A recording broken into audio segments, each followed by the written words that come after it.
From Left Side, Right Side Games, I'm RDQ Pebbleton, and this is Chalking Points. This week, David writes that he'd like to learn the provenance of the idiomatic expression third wheel, which is an extra and unnecessary person at a gathering.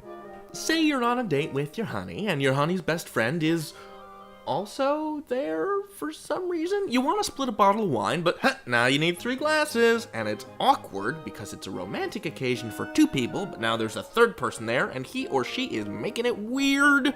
That's a third wheel. Where and when did this expression come from?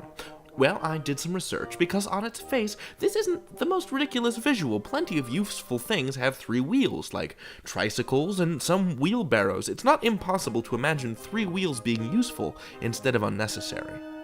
It turns out this expression comes from fifth wheel. Fifth wheel has a broader connotation of uselessness instead of the specific person who gets in the way in a romantic situation connotation, and it goes way back to the 17th century. There's an Elizabethan playwright named Thomas Dekker who uses it in this play from 1631, Match Me in London. Here's the context in which he uses it. The lecherous King of Spain has made arrangements to meet with a pretty youngling, and he aims to follow his friend out of the palace in disguise. He says, "Away, I'll follow thee, speak not of haste. Thou tiest but wings to a swift greyhound's heel, and adds to a running chariot a 5th wheel. Thou now dost hinder me, away, away." A chariot doesn't need a 5th wheel the way that a greyhound doesn't need the winged sandals of Hermes to run quickly. You see? How 5th wheel became 3rd wheel, though, I'm unsure, but I'm pretty confident that one became the other. Alrighty, we can squeeze in another one of these, I expect. Jeffrey would like to know the origin of one of my very favorite idioms, steal someone's thunder. This expression means to take credit for someone else's idea, and what I love about it is that I can trace it back to one dude, and that one dude's story. I speak of the English dramatist John Dennis, who wrote plays about 50 years after Thomas Dekker, the fellow who used fifth wheel. And in 1709, Dennis staged this tragedy about ancient Rome called Appius and Virginia.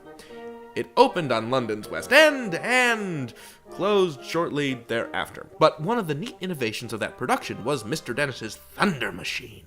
He devised this contraption that waggled a sheet of tin and made a rolling thunder noise. So, like I was saying, the Drury Lane Theatre production of Appius and Virginia closed pretty quick. But a couple of days later, John Dennis attended a production of Macbeth at the same London theatre, and he heard a familiar noise. It was his thunder machine. They were using it backstage! Now, according to the weighty and well-loved Brewer's Dictionary of Phrase and Fable, John Dennis is supposed to have said, "That is my thunder, by God! The villains will play my thunder, but not my play!"